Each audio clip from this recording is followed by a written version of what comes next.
Bueno, hermanos, nos vamos allí a dirigir a Romanos capítulo 9, versos 1 al 5, que es nuestro versículos de estudio de esta semana.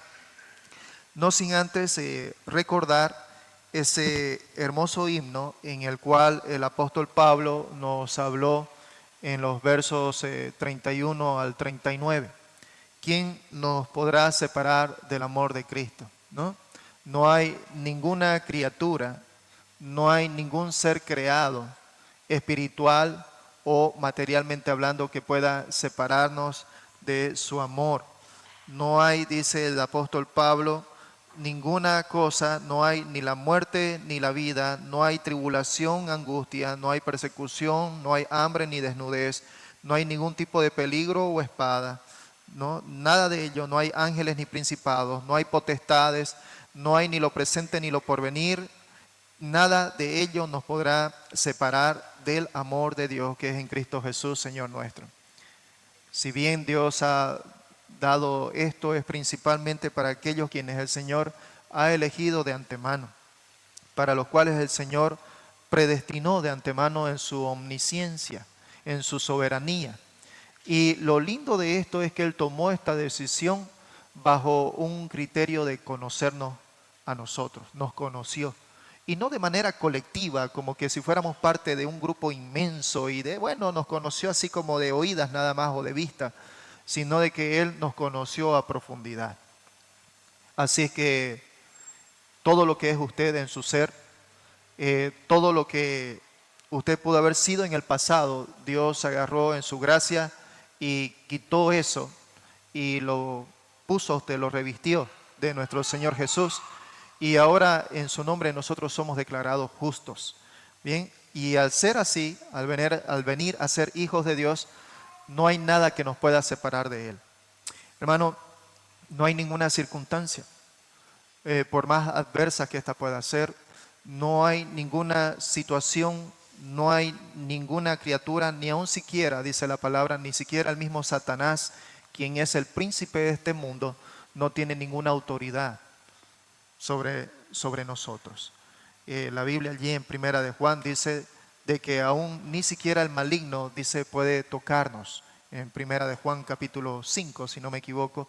Así que todas aquellas pruebas o adversidades que puedan venir, que el Señor no lo limita, es decir, que podemos pasar por situaciones difíciles en nuestras vidas, nada de lo que nos pueda ocurrir va a permitir de que el Señor esté allí con nosotros y que en su momento, cuando nosotros estemos con Él, nada de lo que pudiéramos haber pasado aquí será tan significativo en comparación con la gloria venidera que nosotros tendremos. Así es que esto a nosotros debe de motivarnos. Esto a nosotros debe de llenarnos en una actitud de agradecimiento.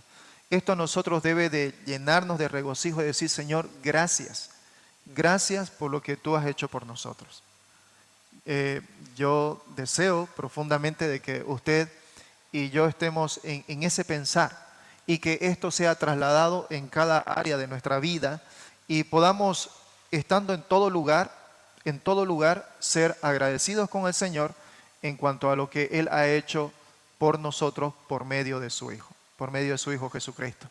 Ahora vamos a hablar en este contexto, el apóstol Pablo continúa, porque en el capítulo 9, y es más, va a tomar desde el capítulo 9 al 11, el apóstol Pablo va a hablar ahora acerca de Israel, que si bien lo habíamos tomado un poco en los capítulos anteriores, el apóstol Pablo, luego de haber tomado estos textos acerca de aquellos quienes han sido predestinados y llamados, va a hablar estos 3 capítulos acerca del pueblo de Israel. Algunos eruditos mencionan de que, si nosotros agarramos y dejamos estos 3 capítulos, 9, 10 y 11 de Romanos, y nos vamos directamente al capítulo 12, hay una directa concordancia de lo que acabamos de leer en el capítulo 8, tendría una directa concordancia con lo que sigue después en el capítulo 12. Sin embargo, nosotros debemos de tratar de ponernos a la luz de la mente del apóstol Pablo y tratar de entender de por qué fue de que el apóstol Pablo dedicó estos 3 capítulos a hablarnos acerca de Israel nuevamente.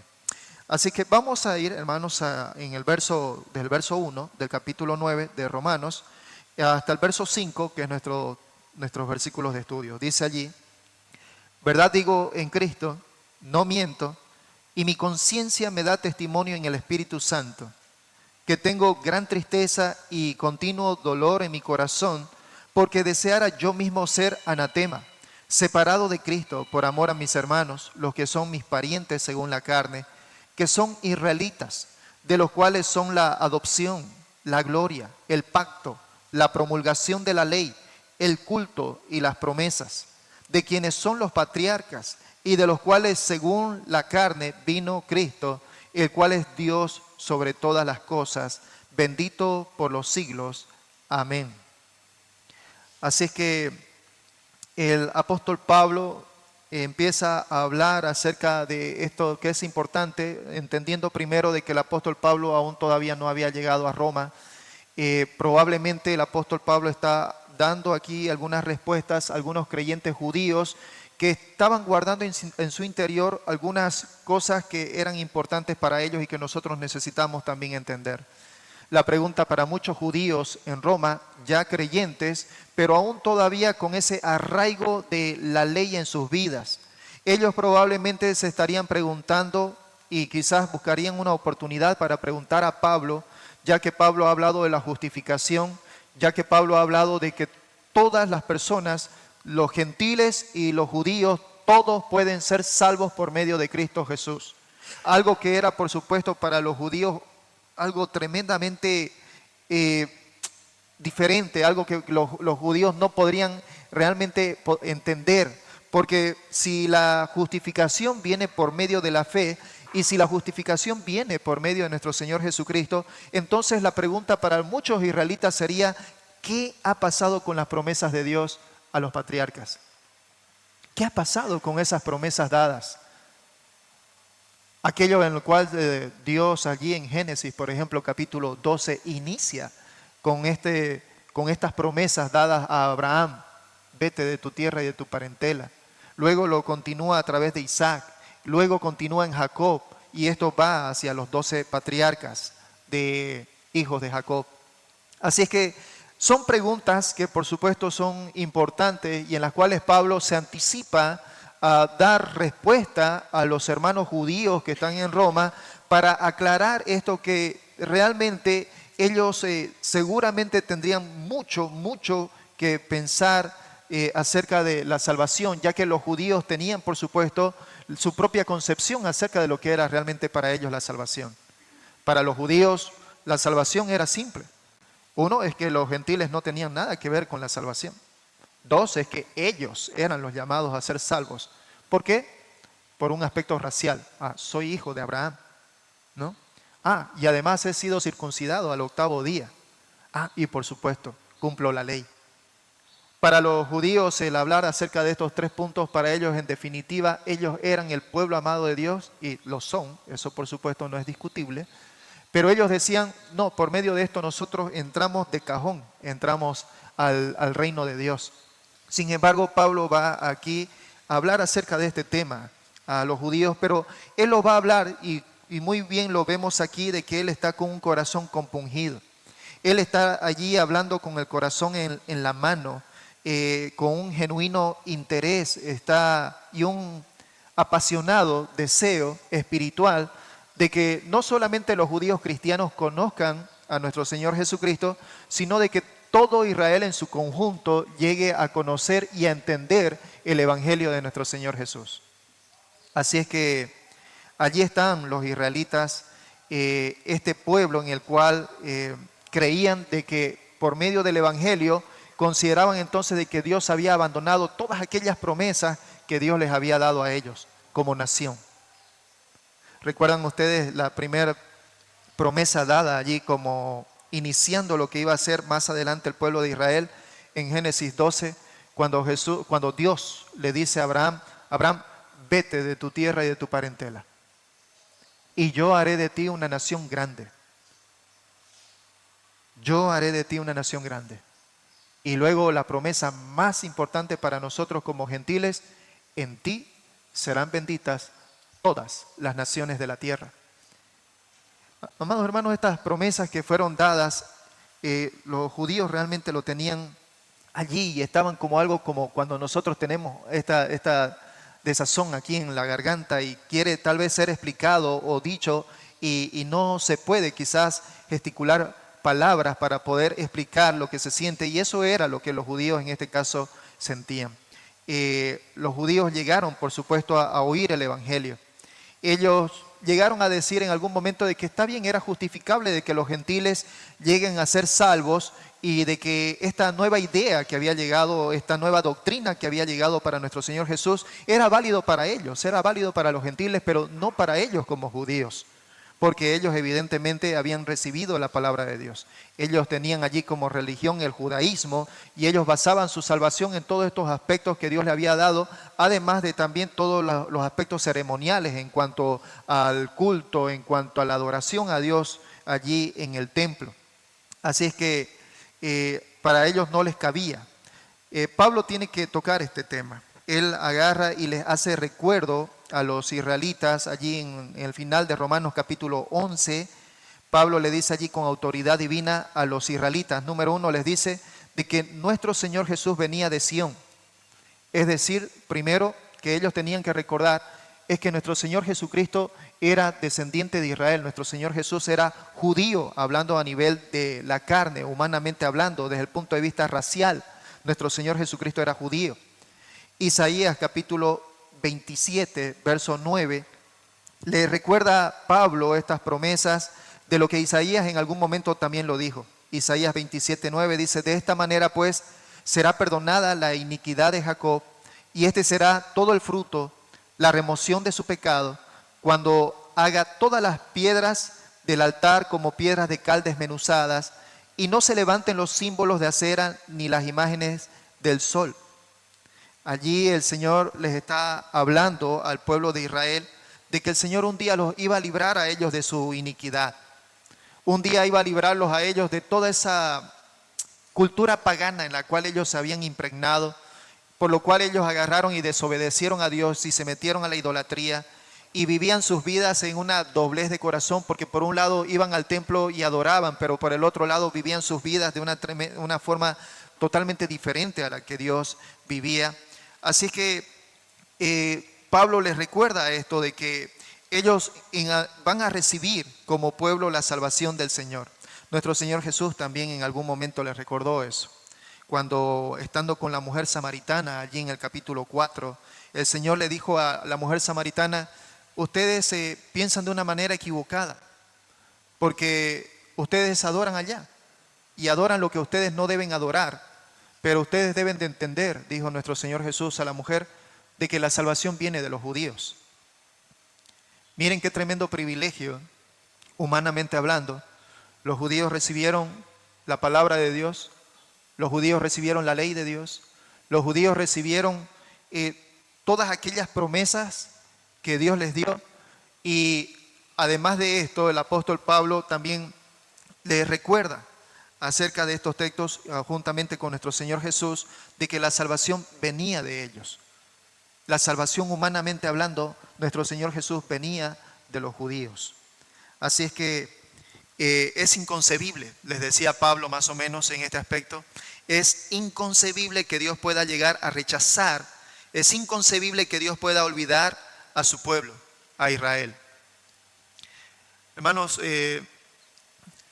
desde nuestro Señor Jesús hasta la fecha, los judíos aún todavía están aquí con una venda puesta en los ojos. Ellos aún lastimosamente no admiten de que nuestro Señor Jesús es ese gran Mesías en el cual ellos han estado esperando.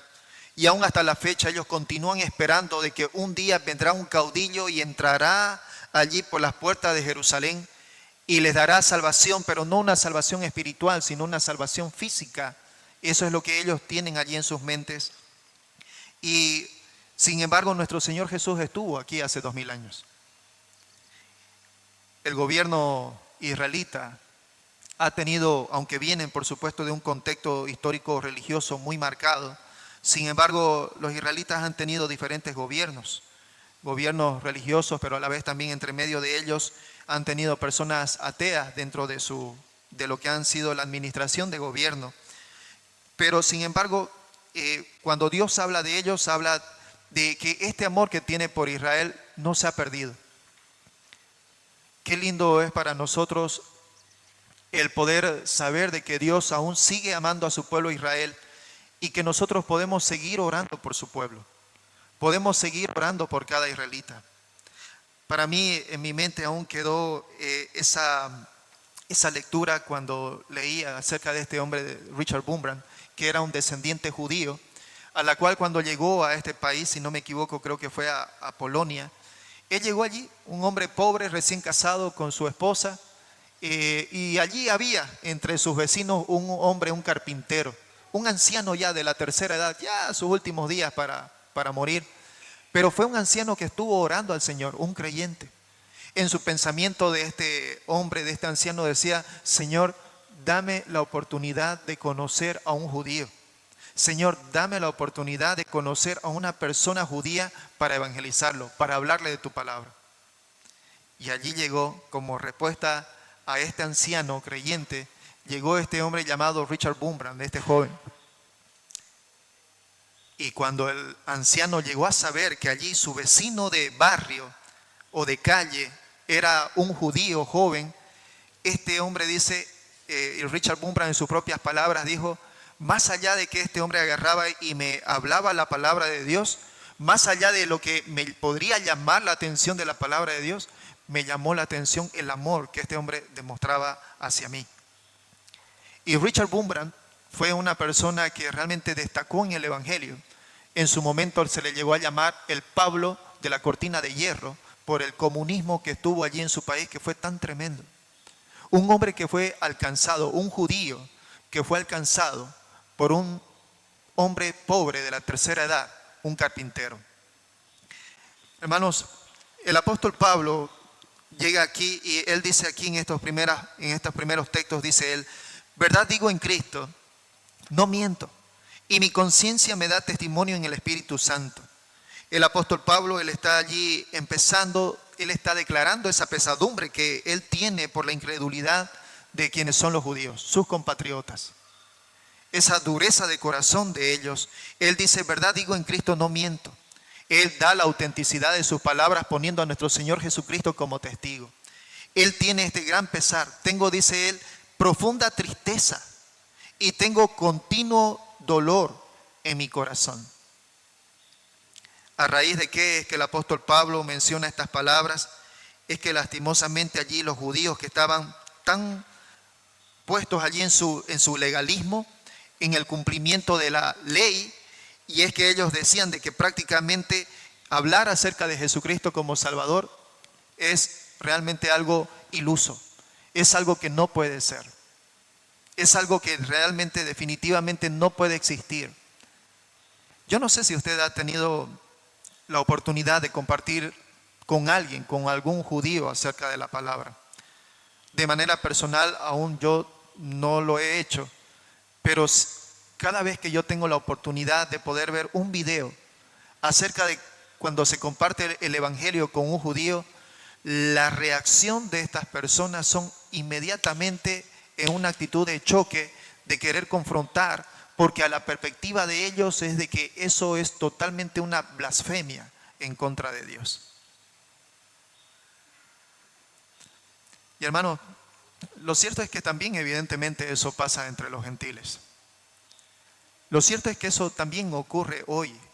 El rechazo hacia nuestro Señor Jesucristo es algo muy generalizado. Mucha gente hoy se jacta. Mucha gente hoy, por medio de sus palabras, de sus labios, de su boca, sale palabras realmente de completa animadversión hacia nuestro Señor Jesucristo. A pesar de que nuestro Señor Jesús dio su vida, y a pesar de que nuestro Señor Jesucristo confirmó por medio de sus obras, de su muerte y principalmente por medio de su resurrección, de que Él es Dios, y a pesar de que todas esas cosas Él lo cumplió de acuerdo a como dijo, aún todavía hay millones, hay miles de millones que todavía siguen rechazando el Evangelio de nuestro Señor Jesús.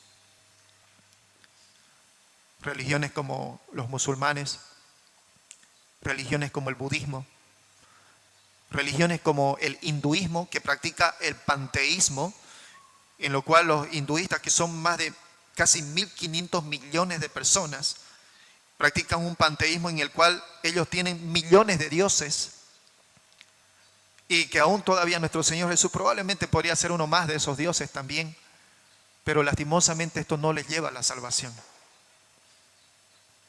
En Europa hay una tremenda generalización. Todas las personas, aún desde los más adolescentes, ven a Jesús como una persona que, si bien ha sido históricamente una persona que ha existido, pero son totalmente reacios hacia el Evangelio. Rechazan totalmente. Y nuestro país también, aquí en Bolivia, muchos tienen la osadía de rechazar a nuestro Señor Jesús. Y yo creo que nosotros, hermanos, deberíamos de tener la misma actitud que tuvo el apóstol Pablo. Creo que en realidad cada uno de nosotros como creyentes somos llamados a tener esta actitud que Pablo tuvo.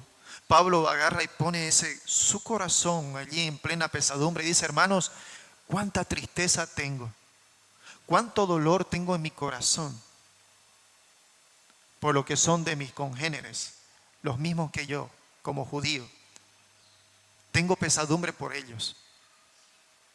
Hermanos, esto nos debe de llamar a nosotros la reflexión como bolivianos. El apóstol Pablo dijo en algún momento: ay de mí si yo no anunciara el Evangelio. El apóstol Pablo les dijo allí a las iglesias en las cuales él había tenido la oportunidad de evangelizar, y les dijo: hermanos, vosotros sois mi corona de gozo y de regocijo. El apóstol Pablo, que fue y habló a esas personas, sean gentiles o sean judías. Hermanos, ¿qué es lo que a nosotros no nos permite hablar el Evangelio? ¿Qué es lo que a nosotros no nos permite que nosotros con liberalidad podamos ir y expresar y compartir nuestra fe con las demás personas? ¿Por qué es que nosotros como creyentes no tenemos ese mismo pesar que el apóstol Pablo tuvo en poder decir que él fue testigo de esos corazones duros y poder decir: tengo este dolor por mis hermanos? Muchos de nosotros probablemente no podamos decir lo mismo. Muchos de nosotros no podamos quizás decir como Pablo dijo: tengo constante pesar y dolor por ellos, porque quizás muchos de nosotros no estamos compartiendo nuestra fe. La pregunta es: ¿por qué no lo estamos haciendo? ¿Qué es lo que nos incapacita? ¿Qué es lo que nos inhabilita? ¿Qué es lo que no nos permite a nosotros poder compartir la palabra de salvación de nuestro Señor a las demás personas? Hemos estado, y a propósito les hago una invitación: cada viernes estamos saliendo con unos hermanos, a las 3 de la tarde salimos y nos vamos a evangelizar. Nos hemos puesto como meta que queremos llegar a evangelizar toda esta zona, la zona de Villa Rosario, donde estamos nosotros aquí. Sería realmente un pecado terrible para nosotros como creyentes el no poder abarcar todo este ámbito de influencia que nosotros podemos tener aquí en este barrio de Villa Rosario. Así que nosotros estamos abarcando calle por calle, casa por casa, estamos yendo. Y lo cierto es, hermanos, que somos testigos de los corazones duros que hay en este lugar. El otro día estuve con un señor ya adulto mayor y estaba allí él mirando la tele en su ventita, mientras de repente llegaría por allí un cliente, la venta abierta, pero él, como no había cliente, mirando la tele. Y llego y me acerco y le digo: me gustaría regalarle este folleto, soy de una iglesia cristiana aquí cerca en la zona. Me mira como que no quiere sentirme, trata de ignorarme, pero yo estoy parado todavía ahí mirándolo.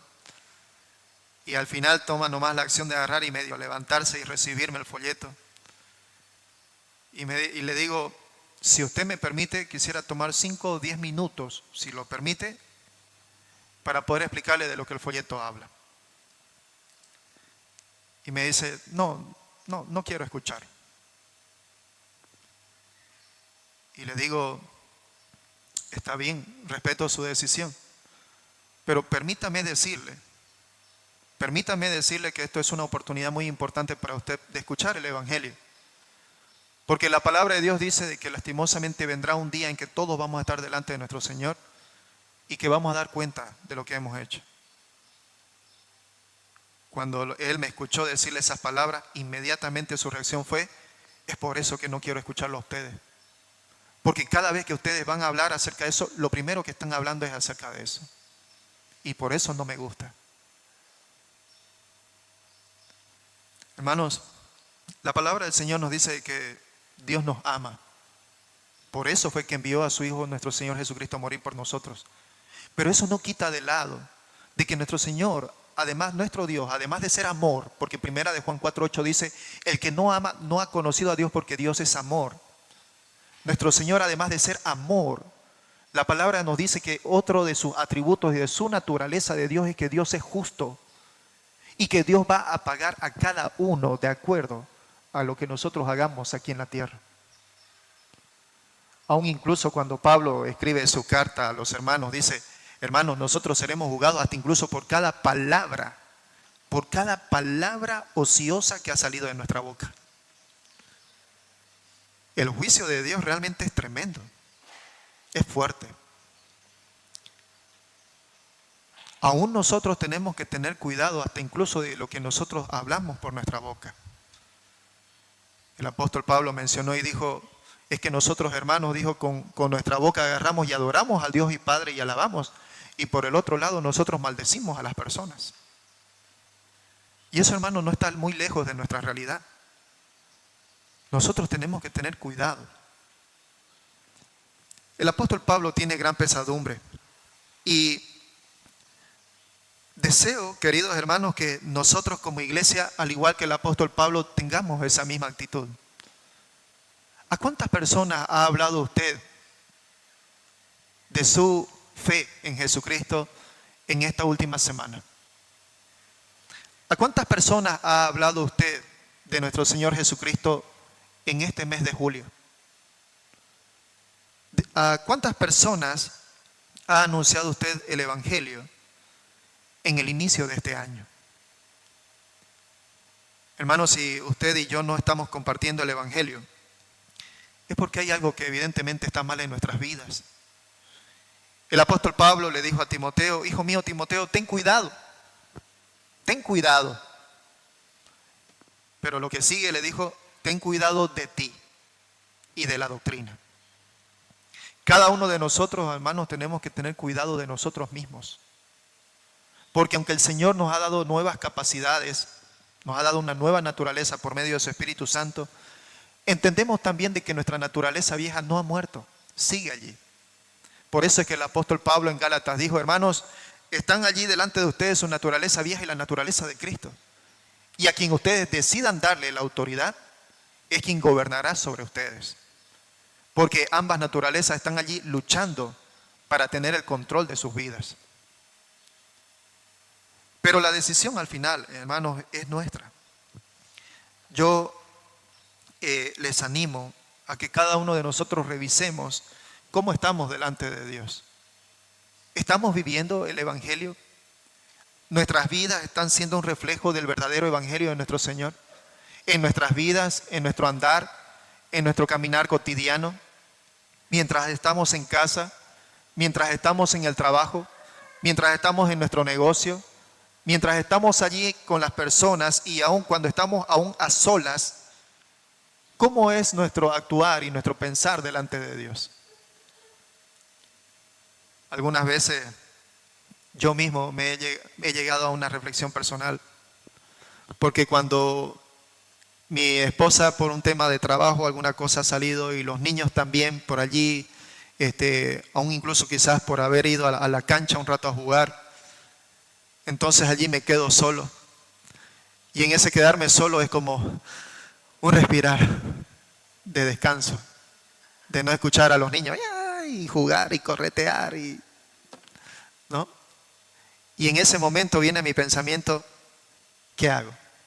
¿No? ¿Cómo aprovecho este tiempo? En mi naturaleza carnal me lleva a que disfrutar este tiempo, agarrar el teléfono y ponete ya nomás ahí a la red social. Y mi naturaleza en Cristo me dice, aprovechar la lectura de la Biblia. Toma un libro de lo que ahí tenés en la colección de libros y toma un libro para que conozcas más doctrina.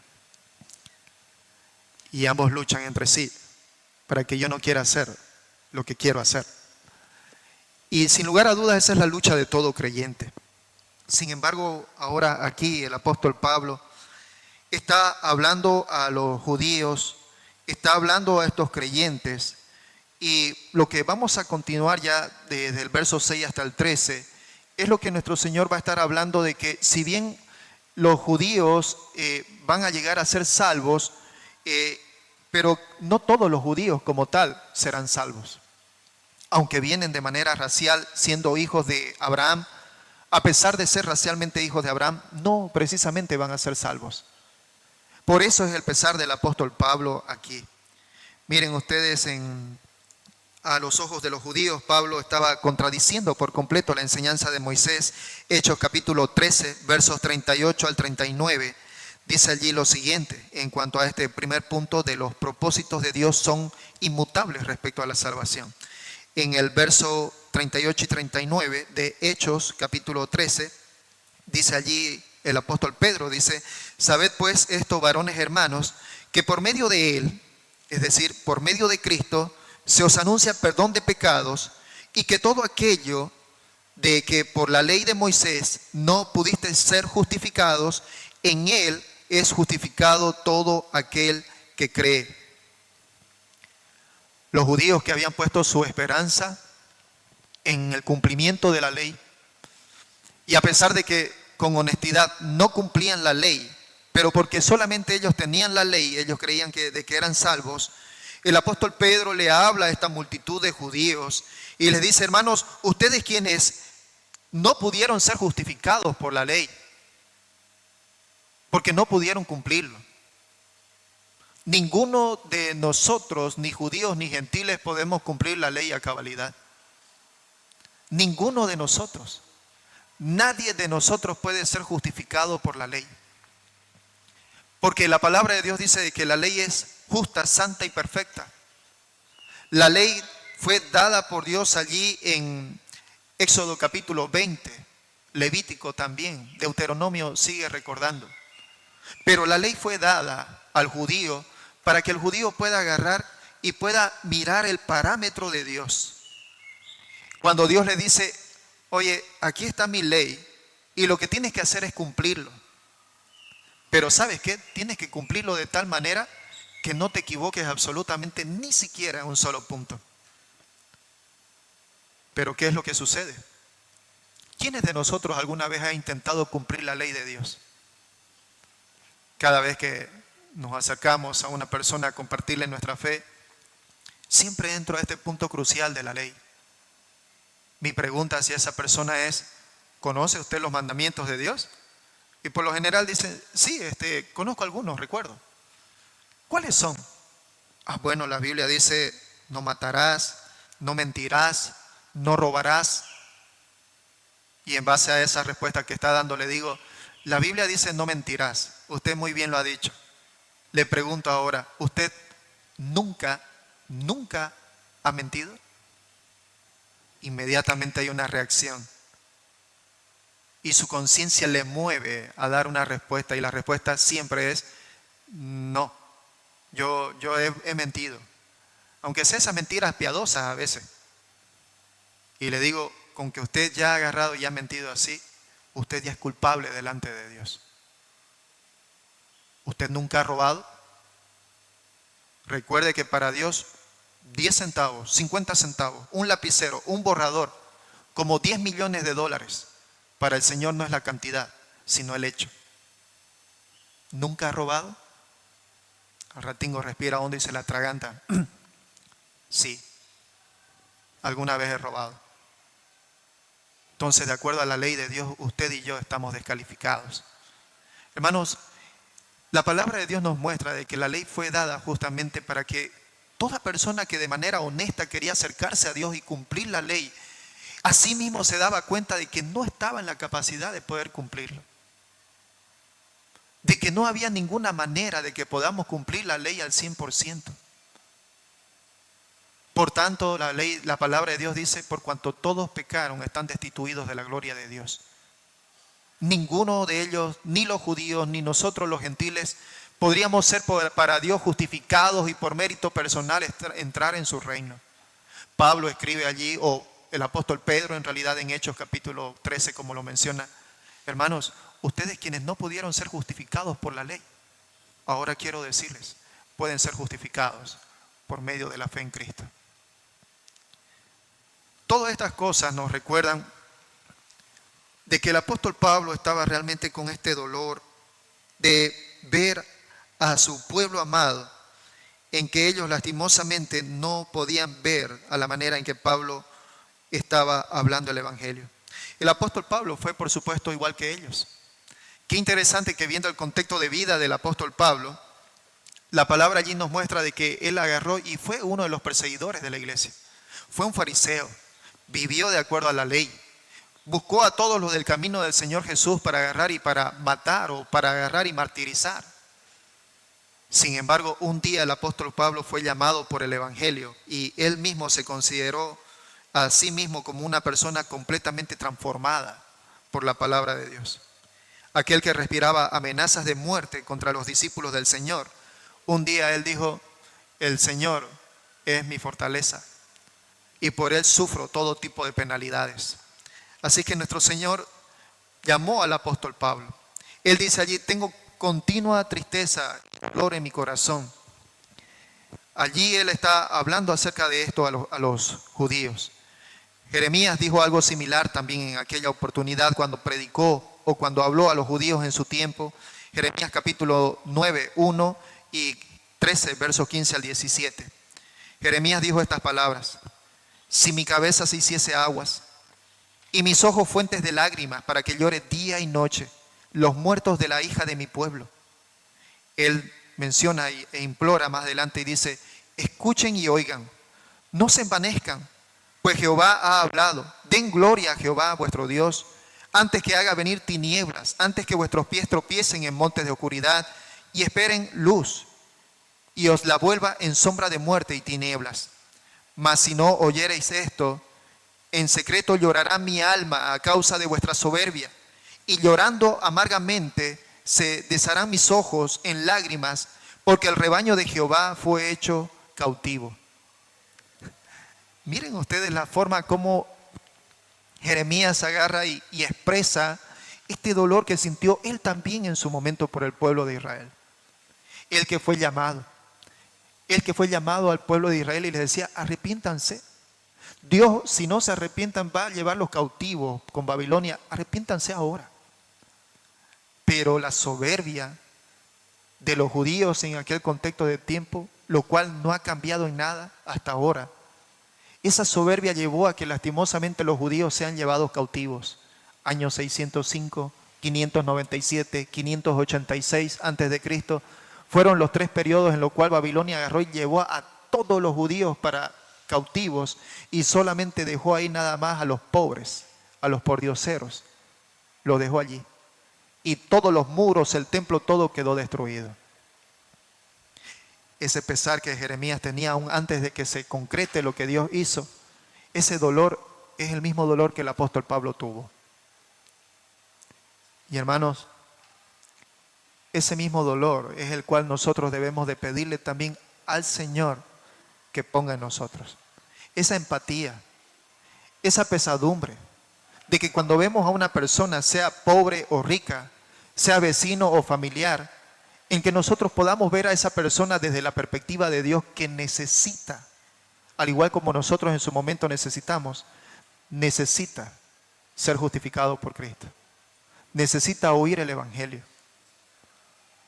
Jeremías, Daniel, Pablo, son ejemplos tan lindos para nosotros, en los cuales nosotros también necesitamos copiar, tomar.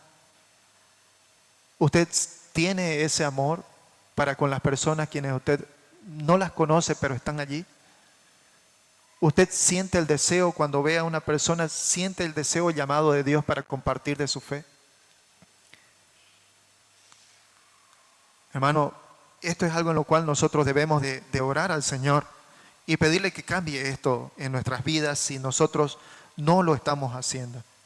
Así es que con esta profundidad, con esta autenticidad de la tristeza de Pablo, es que él expresa, que dice de que él deseara a sí mismo ser anatema, separado de Cristo por amor a sus hermanos, los que son sus parientes según la carne. Aunque la salvación no se pierde, evidentemente, Pablo dice, yo mismo deseara ser anatema. Anatema quiere decir una persona que está siendo separada, pero no para ser justificada, sino más bien separada para ser condenada. Una persona que podríamos llamarla, en palabras más claras, una persona maldita. Y Pablo está diciendo aquí, yo mismo aún deseara ser anatema, aún separado de Cristo por amor a mis hermanos.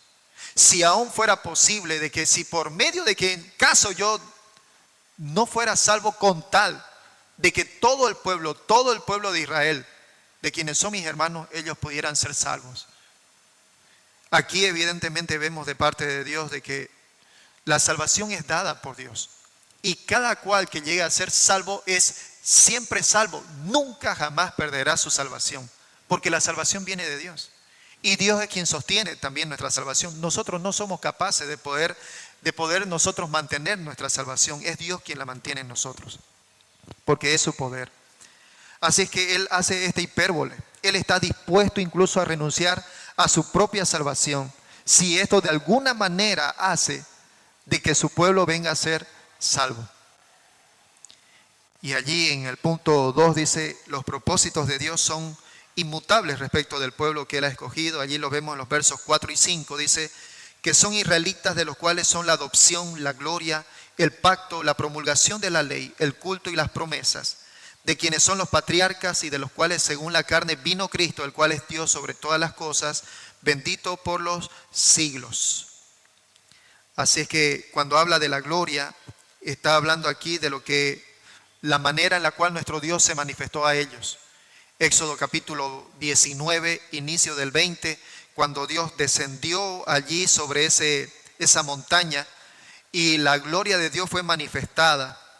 Así es que la gloria de Dios fue visto por ellos.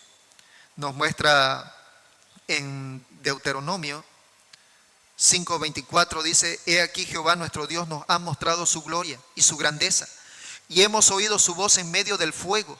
Hoy hemos visto que Jehová habla al hombre y éste aún vive. Dios manifestó su gloria, la Shekinah, esa gloria resplandeciente e inaccesible en el cual el hombre no puede entrar estando en la condición en la que nos encontramos. Dios se manifestó a ellos, a los israelitas. Más adelante también dice ahí el pacto. Esto por supuesto se refiere a los pactos que Dios dio a Abraham, pactos incondicionales. Génesis 12, Génesis 15, cuando le dice Dios a Abraham, cuando Abraham le dice, Señor, ¿por qué me vas a dar heredad? Allí tengo a mi siervo que nació en mi casa, un siervo fiel, pero él es el único, él va a heredar de mí, le dice Abraham. Y Dios le dice, no, él no va a heredar de ti, de Sara va a salir tu hijo. Ven, sal de tu tienda, ven para acá. Lo saca Abraham en la noche y le dice, allá, mira arriba.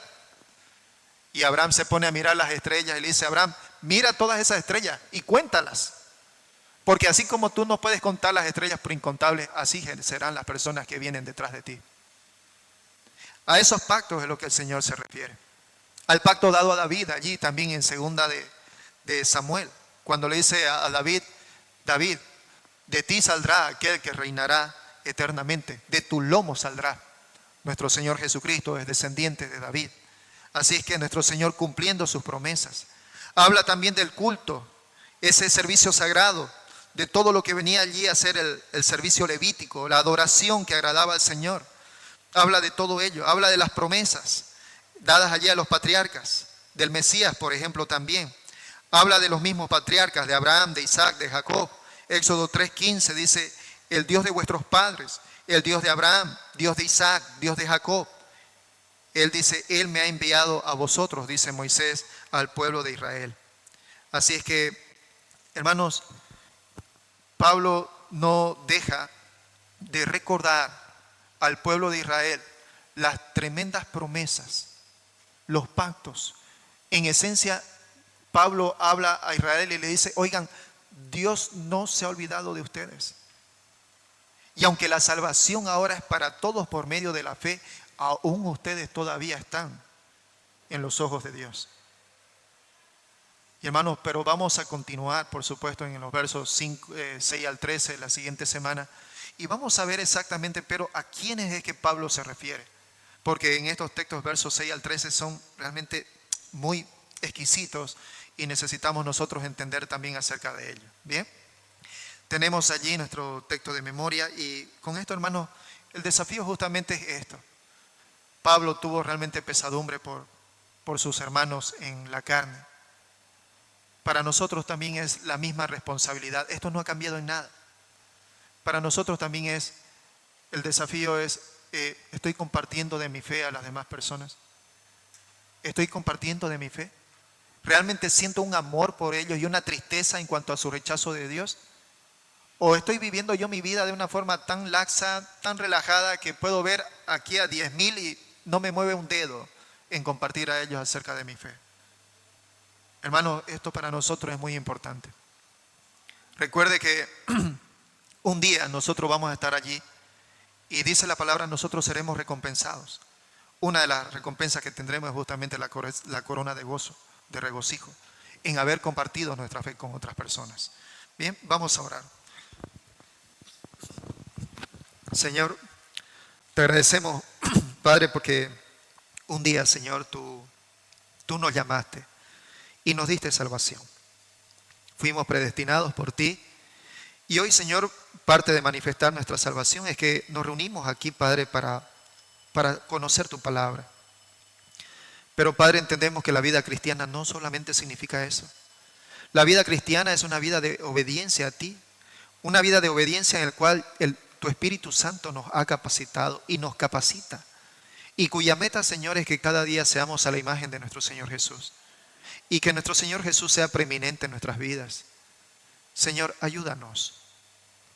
Pablo realmente fue muy honesto y él habló acerca de este pesar que tenía por el pueblo de Dios, que a pesar de haber recibido las promesas, el culto, Padre, de todo aquello que había recibido el privilegio, Señor, esto Dios no lo había olvidado, esto aún todavía permanece. Pero nosotros también, aunque nosotros hemos sido adoptados y hemos sido puestos, Señor, allí en la misma raíz de tu salvación, Padre, nosotros tenemos la misma responsabilidad de comunicar tu evangelio. Por favor, danos amor. Danos amor por las personas que no te conocen. Señor, pon en nosotros amor, empatía hacia la necesidad espiritual.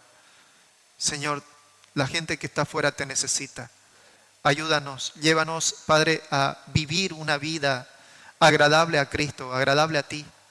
Y en esta vida, Señor, aún también poder compartir nuestra fe en amor. Es en el nombre de Jesús que te lo pedimos. Amén.